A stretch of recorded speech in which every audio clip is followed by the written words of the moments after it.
You're watching Ramping Up Your English. This is segment 3 of episode 83. Wouldn't you love to be in the class with Professor Valdez? It's a good time to point out an issue using a second language. Many places in southwestern North America were named by Spanish-speaking people. After all, these areas were once part of New Spain and then of Mexico.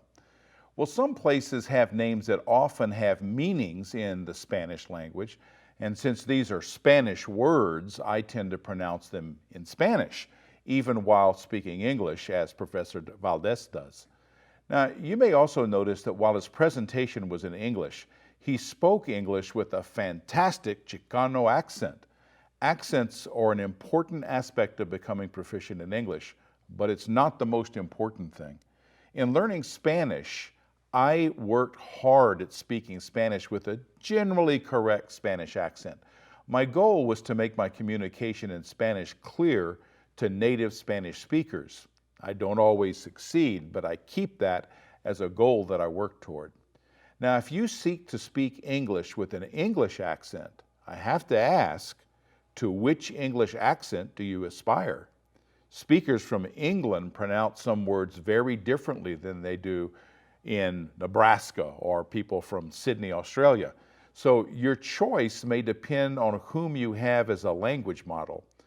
The older you are, the harder it is to change your accent. Now, that does not mean that you can't advance in English. Not at all. The accent you bring from your first language may be a great match for English, as it was what we just heard from Professor Roberto Valdez.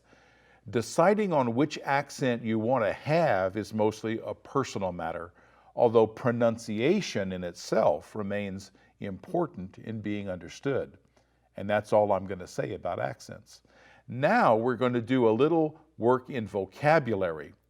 As a teacher, I often taught vocabulary prior to beginning a unit of study. This is called front-loading. It's a good practice, preparing students for what they'll hear and read. Nonetheless, front-loading is not the only time to teach vocabulary. The context of the unit itself can make learning more clear and helpful without first working to learn the vocabulary. I had a whole wall of words connected to learning about Native Americans. Today, we'll explore meanings of some of those words. Now, as you watch the episodes in the Native American unit, you may be unsure about the meanings of some of the words. You may also come up with your own theories about the meanings of some of the words based on what you saw in the videos and on the grammar work we've done.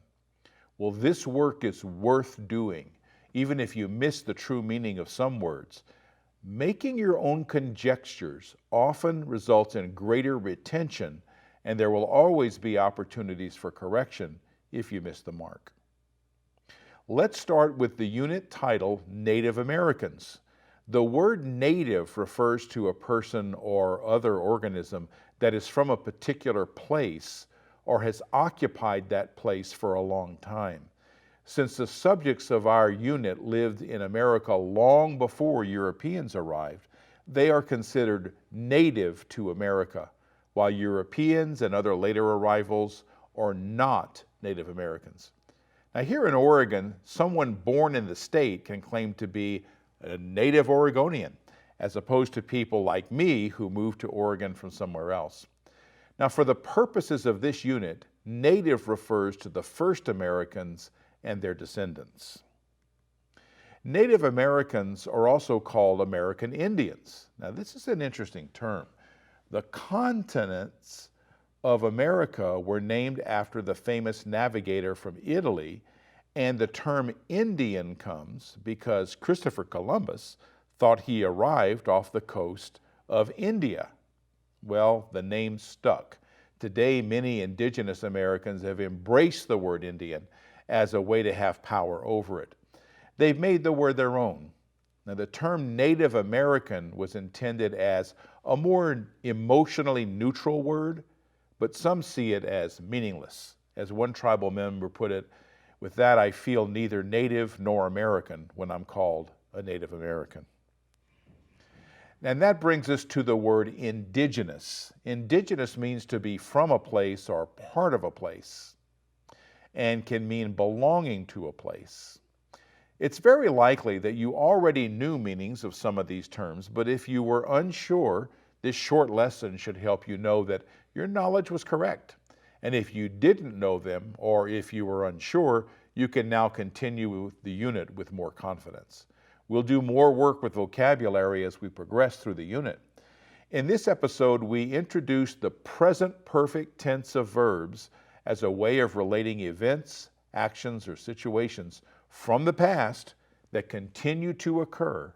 Present perfect verbs can also be used for actions that take place more than once. We also learned about people from the Clovis culture. In the next episode, we'll learn about the Folsom culture as we study Native Americans. Now, I love to hear from viewers. You can send me email at letscreatepro@gmail.com. Be sure to visit my website, letscreate.org, to see the support materials for this episode, including that list of participles that were used with the helping verbs have and has to form the present perfect tense. You'll see the learning materials we used in this episode. Just click on the link to the Native American unit and navigate to the episode 83 page. You can watch and even download this episode and more from archive.org/details/rogue-tv. All episodes are there. Enter Ramping Up Your English in the search box and choose the episode you want. Ramping Up Your English can be seen on RVTV on channel 15 and 115 on the Ashland Home Network, and on channel 182 in the rest of Southern Oregon on Charter Cable. You can stream Ramping Up Your English for free from rvtv.sou.edu. I want to thank my director, Denise Ross, and my talented and dedicated crew, and I want to thank you, our viewers. All of you helped make this program an award winner. Join me next time for Ramping Up Your English. I'm John Letts. You've been watching Ramping Up Your English, a support program for intermediate level English language learners. Learn more. Visit our website at letscreate.org. You can also watch or download today's program at archive.org/details/rogue-tv. Join us next time on RVTV Voices for Ramping Up Your English.